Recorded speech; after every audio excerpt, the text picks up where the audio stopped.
Hello and welcome to Takshashila Education. मेरा नाम है सौरभ आर्य। एक बार फिर से आप सबका वेलकम करता हूं अपने यूट्यूब चैनल पे। आज का हमारा टॉपिक है problem of deficit demand. Problem of deficit demand, excess demand, problem, solution, ये सारी चीजें बहुत इंपॉर्टेंट है। आपको पता होगा कि ये स्पेशली मेंशन किया गया है आपके टर्म 2 के सिलेबस में। यानी इससे अगर क्वेश्चन बनेगा तो क्वेश्चन कभी भी 1-2 मार्क्स से नहीं बन सकते हैं। क्वेश्चन हमेशा 4-5 मार्क्स से बनेंगे और 4-5 मार्क्स के क्वेश्चन बहुत इंपॉर्टेंट होते हैं अगर ये टर्म 2 की बात करें तो, क्योंकि 40 मार्क्स है उसमें से 4 मार्क्स का, यानी आप समझ सकते हो कितना ज़्यादा वेटेज रख रहा है वो। तो इसी के लिए इस चैप्टर से 1-2 क्वेश्चन छोटे मोटे नहीं बन सकते हैं, हैवी क्वेश्चन ही बनेंगे। तो इस चैप्टर को छोड़ने का या स्किप करने का सोचना ही मत। बाकी रही अगर आपको इस चैप्टर से फियर है तो उस फियर को मैं निकालूंगा, बिल्कुल डिटेल में डिस्कशन करेंगे। डेफिसिट डिमांड क्या होता है, कैसे कैसे डिस्कस करेंगे। पहले हम करेंगे डेफिसिट डिमांड को डिस्कस करेंगे कंप्लीटली, प्रॉब्लम को समझेंगे, फिर एक्सेस डिमांड के प्रॉब्लम को समझेंगे, फिर उसके बाद हम इनके प्रॉब्लम्स को सॉल्व करेंगे। ठीक है, प्रॉब्लम को बिल्कुल डिटेल में एक एक करके चीजों को समझाऊंगा और बिल्कुल क्रिस्टल क्लियर होना चाहिए आपके दिमाग में कि आप क्या है ये चीज और किस तरह से आपको एग्जामिनेशन हॉल में लिखना है। और स्टार्ट करने से पहले एक और चीज बता दूं, आपको पता होगा कि मैं टर्म 2 का सीरीज चला रहा हूं जिसमें कि national income, complete national income करवाया है मैंने, इंडिविजुअल टॉपिक को भी करवाया है, कंप्लीट नेशनल इनकम को भी करवाया है, उसके 5 ईयर के क्वेश्चन मिसिंग का एंड डिफरेंट पैटर्न के अलग अलग क्वेश्चंस भी करवाए हैं मैंने। ठीक है, तो आपने अगर अभी तक चेक नहीं किया है तो आप मेरे प्लेलिस्ट को जाइए, चेक कीजिए और वहां से भी आप क्वेश्चन कर सकते हो। ठीक है, क्वेश्चन कीजिए, अच्छे से प्रिपरेशन कीजिए, नेशनल इनकम का डर निकाल दीजिए दिमाग से। नेशनल इनकम बहुत ईजी है, बिल्कुल भी टफ नहीं है। ठीक है, चलिए आगे बढ़ते हैं, इस टॉपिक को स्टार्ट करते हैं। Problem of deficit demand. Deficit demand को स्टार्ट करने से पहले ये समझिए डेफिसिट वर्ड का मतलब क्या है, क्या होता है डेफिसिट। इस वर्ड का मतलब अगर आपको समझ में आ गया तो आपको आधी चीजें आगे समझ में आने लगेंगी। डेफिसिट मतलब क्या होता है, डेफिसिट मतलब होता है कमी होना। जैसे आप कभी डॉक्टर के पास गए होंगे तो उन्होंने बोला होगा शरीर में प्रोटीन की कमी हो गई है, यानी शरीर में अगर प्रोटीन की डेफिशिएंसी हो गई है, डेफिशिएंसी यानी कमी हो गई है। डेफिसिट डिमांड मतलब डिमांड की कमी हो जाना। ठीक है, अगर सीधे सीधे बोला जाए तो डेफिसिट डिमांड मतलब डिमांड की कमी हो जाना। ठीक है, अब समझिए दो चीजें होती हैं, एडी और एएस। डिमांड की कमी हो जाना यानी डिमांड छोटा हो जाएगा, AS is greater than AD, AS is greater than AD. ये हो गया 1 मार्क्स। आपके टर्म 1 में ये क्वेश्चन आया था, होपफुली आपको याद होगा। AD is smaller than AS तो होता है डेफिसिट डिमांड। ठीक है, AD is less than AS then deficit demand. ठीक है, एंड एडी फॉल्स शॉर्ट, वही दोनों चीज इसी चीज को बोला गया है। आपको ध्यान रखना है डेफिसिट डिमांड में क्या होता है, AD is shorter than AS. क्यों होता है, क्योंकि डेफिसिट का मतलब ही होता है कमी, सिंपल। चलिए स्टार्ट करते हैं। अब डेफिसिट डिमांड को ग्राफिकल रिप्रेजेंटेशन, इकोनॉमिक्स है सर, ग्राफिकल रिप्रेजेंटेशन तो आएगा ही आएगा, आपको रिप्रेजेंट करना ही पड़ेगा। तो कैसे करते हैं, आइए इसको समझते हैं। देखिए, अगर आपने पिछला कंज्यूमर फंक्शन, फिर बोलोगे सर बार बार आप बताते रहते हो, लेकिन फिर भी समझो, आप अगर पिछला कंज्यूमर फंक्शन वगैरह देखे हो तो आपको आइडिया होगा, नहीं देखे हो तो आई बटन पे क्लिक करो, वहां मिल जाएगी आपको वीडियो। ठीक है, चलिए क्या है आपको पता होगा, इनकम लाइन हमेशा 45 डिग्री फ्रॉम द एक्सिस होता है बिल्कुल है सर। पेन चेंज कर लेता हूं जरा सा, 45 degree from the axis. Consumption कभी भी 0 से स्टार्ट नहीं होता है। क्यों सर कंजम्पशन 0 से स्टार्ट क्यों नहीं होता है, लोग पैसे नहीं कमा रहे हैं तो 0 कंजम्पशन है, पैसे कमाएंगे तो कंजम्पशन बढ़ जाएगा। अगर ऐसा आप सोच रहे हो तो आपको जरूरी है जाके कंजम्पशन फंक्शन की वीडियो देखिए। कंजम्पशन कभी भी 0 से स्टार्ट नहीं होता है, हमेशा मिनिमम लेवल ऑफ कंजम्पशन रहता है। इसको हम बोलते हैं ऑटोनोमस कंजम्पशन, याद होगा शायद आपको, autonomous consumption. Autonomous consumption means consumption at the 0 level of income is autonomous consumption. खैर यहां पे वो नहीं पढ़ रहे हैं, कंजम्पशन हमेशा ऊपर से स्टार्ट होता है। ठीक है, अब सोच लीजिए, ऐसा मान लीजिए, ठीक है, क्या है ग्राफ में, डेफिसिट डिमांड यानी डिमांड की कमी हो जाना।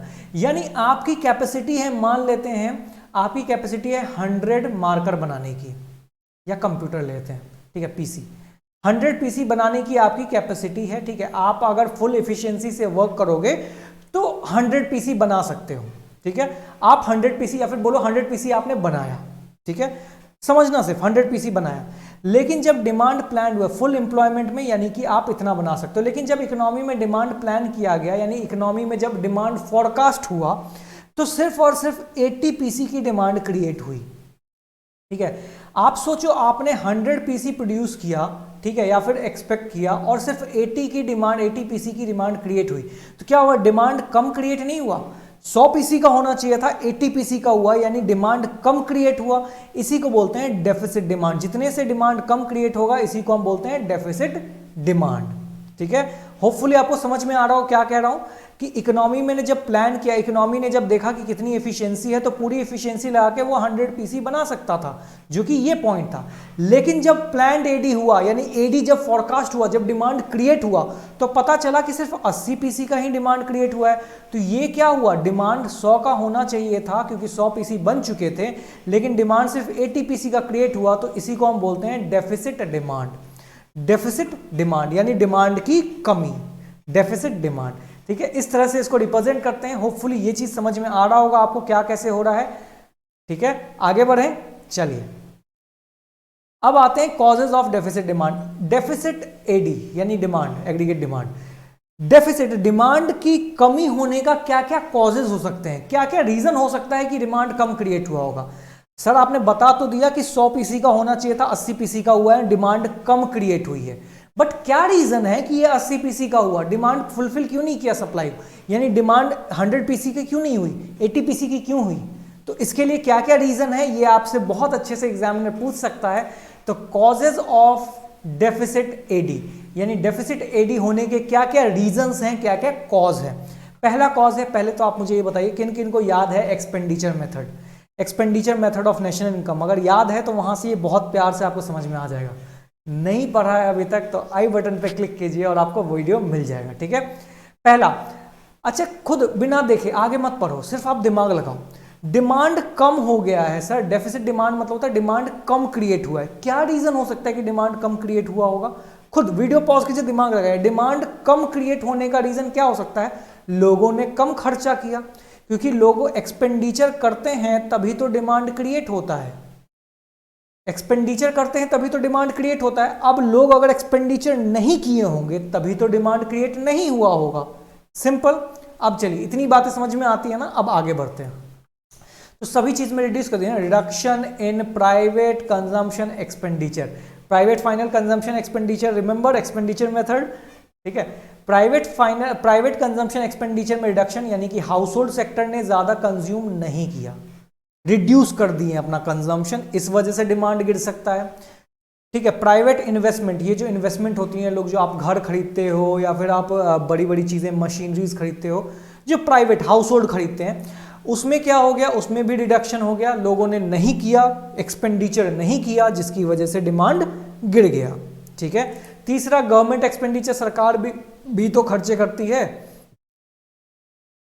सरकार भी तो खर्चे करती है, रोड ब्रिज डैम्स ये सब बनवाती है, डिफेंस के लिए परचेज करती है, सरकार ने भी खर्चा ज्यादा नहीं किया, जिसकी वजह से डिमांड गिर गया। इजी है, पहला प्राइवेट कंजम्पशन एक्सपेंडिचर रिड्यूस हो गया। आपको क्या करना है, एक्सपेंडिचर को रिड्यूस करना है। जैसे ही एक्सपेंडिचर रिड्यूस होगा डिमांड अपने आप रिड्यूस हो जाएगा, क्योंकि खर्चे से ही तो डिमांड बनता है, समझ रहे हो। तो आपने क्या किया, reduction in private consumption expenditure, reduction in private investment expenditure, reduction in government expenditure. Rise in import, import में राइज, सर ये कैसे समझ में आया, राइज कैसे हो गया, समझना। अब जैसे इंडिया है और ये चाइना है, अगर इंडिया में इंडिया की प्रोडक्ट जो है, इंडिया का जो प्रोडक्ट है वो कम बिके और चाइना और चाइनीज फोन या चाइनीज प्रोडक्ट ज्यादा बिक जाए, तो क्या हो जाए, जैसे दिवाली में क्या होता है, चाइनीज लाइट खरीदने से मना करते हैं। रीजन क्या है, क्योंकि हमारा जो भी इनकम है, अपने प्रोडक्ट, अपने इकोनॉमी का डिमांड क्या है, कम हो जाता है और चाइनीज का डिमांड ज्यादा हो जाता है और चाइना पैसा ले जाता है। तो इस वजह से भी हमारी डिमांड डेफिसिट हो सकती है। अगर चाइनीज सामान दिवाली में ज्यादा बिक जाएगा तो हमारी कंपनी, जो इंडियन कंपनी है, उसका डिमांड जो है कम हो जाएगा। समझ में आ रहा है, क्यों, क्योंकि चाइना की एलईडी जो थी, वो चाइना की एलईडी ज्यादा बिक गई और इंडिया का डिमांड गिर गया, इंडियन प्रोडक्ट की डिमांड गिर गया। ये भी एक रीजन बन सकता है, अगर चाइना का सामान ज्यादा बिकेगा तो इंडियन सामान की डिमांड गिर जाएगी। ठीक है, आइए आगे समझते हैं। डिक्लाइन इन, अच्छा राइज इन एक्सपोर्ट हो गया, इंपोर्ट सॉरी, अगर इंपोर्ट राइज करेगा तो इस वजह से भी डिमांड जो है गिरेगा। डिक्लाइन इन एक्सपोर्ट, हो सकता है कि कंट्री, पहले इंडिया जो है 100 में से 10 पीसी जो है वो 10 पीसी जो है वो एक्सपोर्ट करता था यूएस को, लेकिन इस बार एक्सपोर्ट हुआ नहीं, डिक्लाइन कर गया एक्सपोर्ट, इस वजह से भी डिमांड गिर सकता है अपना। ठीक है। हम पहले एक्सपोर्ट करते थे 10 पीसी, इस साल एक्सपोर्ट नहीं हुआ तो भी हमारी जो है डिमांड गिर गई। ठीक है, हमारी डिमांड अदर कंट्रीज में थी, वहां गिर गई हमारी डिमांड, जिस वजह से डेफिसिट एडी हो सकता है। अगला है increase in tax rate. Increase in tax rate इससे कैसे होगा सर, समझिए ना सर कैसे होगा। अगर आपके पास 100 रुपये हैं, ठीक है, सरकार 10% टैक्स लेता है, यानी आपके 10 रुपये टैक्स के रूप में कट जाते हैं, तो आप 90 रुपये खर्च कर सकते हो ना, 90 रुपये से कंज्यूम कर सकते हो। अब अगर 100 रुपये हैं, सरकार ने 10 की जगह 20% टैक्स लगा दिया, यानी कि 20% मीन्स 20 रुपये आपके टैक्स में चले गए, तो आपके पास खर्च करने के लिए सिर्फ 80 रुपये ही तो बचे। अब आपके पास पैसे कम बचे हैं तो खर्चा भी कम करोगे, खर्चा कम करोगे तो डिमांड कम क्रिएट होगी, सिंपल। ठीक है, तो हम कर क्या रहे हैं सर, हम हर कंडीशन में ये कर रहे हैं कि हमारा एक्सपेंडिचर कम हो या फिर लोगों के पास पैसा ना बचे, जिसकी वजह से डिमांड गिर गया। ठीक है, डेफिसिट हो गया। हमने देखा रिडक्शन इन, एक बार क्लीन कर देता हूं इसको, reduction in private consumption expenditure, private consumption expenditure में रिडक्शन हो गया। ठीक है, प्राइवेट इन्वेस्टमेंट एक्सपेंडिचर, इसमें भी रिडक्शन हो गया, गवर्नमेंट एक्सपेंडिचर, इसमें भी रिडक्शन हो गया। इन तीनों में रिडक्शन होने की वजह से डिमांड डेफिसिट डिमांड हो गया। राइज इन इंपोर्ट, इंपोर्ट बढ़ने से भी डिमांड गिरता है। ठीक है, डेफिसिट डिमांड होता है। डिक्लाइन इन एक्सपोर्ट, ये भी करने से डेफिसिट डिमांड होता है। और इनकम टैक्स अगर बढ़ जाएगा, आप खुद ही सोचो ना, टैक्स बढ़ जाएगा तो आपकी खरीदने की क्षमता, जैसे आप जोमेटो से पहले ऑर्डर करते थे खाना तो थोड़ा सस्ता पड़ता था, ठीक है, तो हम क्या करते थे, कभी कभी थोड़ा ज़्यादा ही मंगा लेते थे। अभी क्या है, जोमेटो पे थोड़ा महंगा हो गया क्योंकि जोमेटो ने टैक्स बढ़ा दिए हैं, फूड टैक्स बढ़ गया है। ठीक है, तो अब 2 जगह टैक्स लगता है, तो इसकी वजह से जोमेटो या फिर कोई भी online delivery, food delivery site पे क्या हो गया, महंगा हो गया खाना। तो जैसे ही उस पर टैक्स ज़्यादा लग गया, आप अपना कंजम्पशन गिराओगे, क्योंकि पहले भी आपके जेब में 100 रुपये थे, अभी भी जेब में 100 रुपये हैं। पहले टैक्स 10 रुपये लगता था, अब 20 रुपये लगता है, तो यानी क्या है, टैक्स ज़्यादा बढ़ेगा तो आपका डिमांड गिरेगा। ठीक है, ये कॉजेज थे, इन वजह से डेफिसिट डिमांड हो सकता है। अब हमें ये पढ़ना है कि इसके कॉन्सिक्वेंसेस क्या हो सकते हैं। अगर डेफिसिट एडी हो जाएगा, यानी डेफिसिट डिमांड हो जाएगा, तो उसके कॉन्सिक्वेंसेस क्या क्या होंगे, इकोनॉमी में क्या इंपैक्ट पड़ेगा उसका। ठीक है, होपफुली समझ में आ रहा होगा। पहले एडी क्या होता है, डेफिसिट एडी, यानी AD is less than AS. ठीक है, उसके बाद हमने ग्राफ देखा कंप्लीटली, ग्राफ के बाद हमने देखा कॉजेज क्या क्या है, क्यों होता है ये डेफिसिट एडी, फिर अब हम देख रहे हैं इसके होने से क्या क्या इंपैक्ट पड़ता है इकोनॉमी में। ठीक है, चलिए consequences of deficit AD, deficit AD के क्या क्या कॉन्सिक्वेंसेज हैं। पहला है under employment equilibrium. Under employment मतलब क्या होता है, जैसे कि आपकी एफिशिएंसी थी 100 पीसी बनाने की, लेकिन क्योंकि डिमांड क्रिएट नहीं हुआ, तो आपको लगता है अगले साल आप 100 पीसी बनाओगे, आपको पिछले साल 20 पीसी का लॉस हो गया, तो इस बारी क्या करोगे, आप 80 पीसी ही बनाओगे, यानी आपकी कैपेसिटी थी 100 पीसी बनाने की, बना आप 80 पीसी रहे हो, यानी आप अंडर एम्प्लॉयड हो। देखो तीन चीजें होती हैं, एम्प्लॉयड हो यानी रोजगार हो, रोजगार में हो, अनएम्प्लॉयड हो यानी बेरोजगार हो, अंडर एम्प्लॉयड हो यानी कि आप रोजगार में तो हो लेकिन फुल एफिशिएंसी के साथ नहीं हो। यानी अगर मैं बात करता हूं, एक एमबीए करके आप किसी एमबीए करके चाय बेच रहे हो, वैसे एमबीए चाय वाला अलग है, मान लो कि आप एमबीए करके किसी रिलायंस स्टोर में काम कर रहे हो, तो क्या आप अपनी एफिशिएंसी का काम कर रहे हो? नहीं, आपकी एफिशिएंसी ज्यादा है, आप अपनी एफिशिएंसी से जबरदस्ती कम में काम करते हो। क्यों? क्योंकि डिमांड नहीं है। ठीक है, मैं जैसे 10 पेज लिख सकता हूं एक दिन का, लेकिन मेरे पास ज्यादा डिमांड नहीं, तो मैं 5 पेज ही लिख रहा हूं। ठीक है, 5 पेज लिख रहा हूं, तो क्या कर रहा हूं, मैं अंडर एम्प्लॉयमेंट में हूं, यानी अपनी इफिशियंसी से कम में काम कर रहा हूं। तो इकोनॉमी में डिमांड क्रिएट अगर नहीं होगा, तो जिसकी वजह से लोग अंडर एम्प्लॉयमेंट इक्विलिब्रियम में चले जाएंगे, यानी अपनी कैपेसिटी से कम प्रोडक्शन होना शुरू हो जाएगा इकोनॉमी के अंदर। ठीक है, फिर आता है डिफ्लेशनरी गैप। ये होता क्या है ना, समझना, डिफ्लेशनरी गैप दूसरा कॉन्सिक्वेंस है, मैंने ग्राफ पे आ गया। ये जो हमारा याद है, अभी यही पढ़ा था हमने, 45 डिग्री फ्रॉम द एक्सिस, ये इनकम लाइन होता है, ये हमारा फुल एम्प्लॉयमेंट में था, यानी कि 100 पीसी वाला। फिर डिमांड जब क्रिएट हुआ तो 80 पीसी का हुआ, तो ये जो गैप था ना, ये गैप, इसी को हम बोलते हैं डेफिसिट डिमांड, और इसी को बोलते हैं डिफ्लेशनरी गैप। इसको याद कैसे रखोगे आप, डी, डी और डी। ठीक है, क्योंकि बच्चे ना कंफ्यूज हो जाते हैं कि सर डेफिसिट डिमांड की वजह से डिफ्लेशनरी होता है या इन्फ्लेशनरी होता है, नहीं पता, तो ध्यान रखना है सिर्फ डी डी डी। ठीक है, क्या है, deficit demand is equal to deflationary gap. Deficit demand में डिफ्लेशनरी गैप क्रिएट होता है। डेफिसिट डिमांड में डिफ्लेशनरी गैप क्रिएट होता है। अब अगर एक का पता है तो आपको पता होगा एक्सेस डिमांड में किसका हो जाएगा, इन्फ्लेशनरी का हो जाएगा, ठीक है, इन्फ्लेशनरी का हो जाएगा। तो बस यही याद रखना है, DDD, डेफिसिट डिमांड में डिफ्लेशनरी गैप होता है, एक्सेस डिमांड में इन्फ्लेशनरी गैप होता है। खैर वो अलग वीडियो में पढ़ेंगे, लेकिन सीख लो यहाँ पे भी। तो ये जो डेफिसिट डिमांड होता है ना, इसी को हम डिफ्लेशनरी गैप कहते हैं, ठीक है। जो डेफिसिट डिमांड है इसी को हम क्या बोलते हैं, डिफ्लेशनरी गैप। चलो, तो ये क्रिएट हो जाएगा। डिफ्लेशनरी मतलब होता क्या है वैसे, डिफ्लेशन इन्फ्लेशन दो टर्म है। डिफ्लेशन जब चीजें सस्ती हो जाती हैं, यानी 5 रुपए का पेन है 4 रुपए में मिलना शुरू हो गया, चीजें सस्ती हो गई, उसको बोलते हैं डिफ्लेशन। इन्फ्लेशन होता है जब चीजें महंगी हो जाती है, 5 रुपए का पेन 6 रुपए का बिक रहा है, तो वो इन्फ्लेशन है। यहाँ पे क्योंकि 100 प्रोडक्ट बन चुका है, समझ लेना थोड़ा सा, 100 प्रोडक्ट बन चुका है, 80 प्रोडक्ट की डिमांड आई है। अब वो जो प्रोड्यूसर है वो 20 यूनिट फेंक तो नहीं देगा ना, तो क्या करेगा, सस्ते में बेचेगा। तो जब प्रोडक्ट का रेट गिर जाता है, इकोनॉमिक कॉन्सिक्वेंसेस की वजह से जब प्रोडक्ट का रेट गिर जाता है, अब सोचो ना, जो बाकी 20 यूनिट है उसको चाहेगा ना कि निकल जाए, कॉस्ट में भी निकल जाए, तो उसको क्या बोलते हैं, वो जो सस्ते में बेच रहा है उसी को बोलते हैं डिफ्लेशनरी गैप, ठीक है। चलिए, अनडिजायर्ड स्टॉक। अब देखिए 100 यूनिट प्रोड्यूस किया था, 80 की डिमांड क्रिएट हुई, तो 20 यूनिट क्या हो गया, अनडिजायर्ड स्टॉक ही तो क्रिएट हो गया, ठीक है। फिर होता है लॉस ऑफ प्रॉफिट, ये बहुत इंटरेस्टिंग चीज है, लॉस ऑफ प्रॉफिट। ये डेफिसिट में भी होता है और एक्सेस में भी होता है। कैसे होता है, दोनों जगह अलग अलग समझेंगे। Loss of profit, loss of profit क्या होता है, यानी सोचो आपने 100 यूनिट बनाया और 80 यूनिट की डिमांड आई, तो ये जो 20 यूनिट था इसको भी तो आप बेचोगे ना, जैसे आपने देखा होगा कई जगह क्लियरेंस सेल वगैरह चलता है, तो आप 20 यूनिट बेचोगे। इस बारी आप अगर नहीं बेचोगे 20 यूनिट को, तो क्या होगा, आपको टोटल लॉस हो जाएगा, कॉस्ट का भी लॉस हो जाएगा। तो आप आदमी क्या करता है, इसको कॉस्ट टू कॉस्ट बेच देता है, कॉस्ट टू कॉस्ट बेच देता है, ताकि क्या हो, कम से कम नुकसान हो।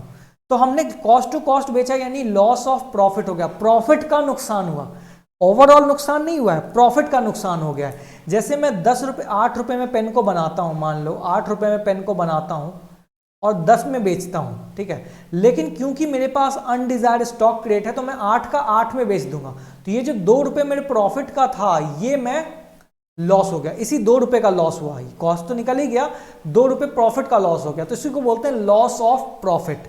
होपफुली आपको ये समझ में आया होगा, ठीक है, क्या क्या चीजें हैं, ठीक है, क्या क्या चीजें पढ़ा हमने, एक बार एक थोड़ा सा रिकैप सेशन कर लेते हैं। हमने देखा डेफिसिट डिमांड, डेफिसिट डिमांड में क्या होता है, AD is less then AS, ठीक है।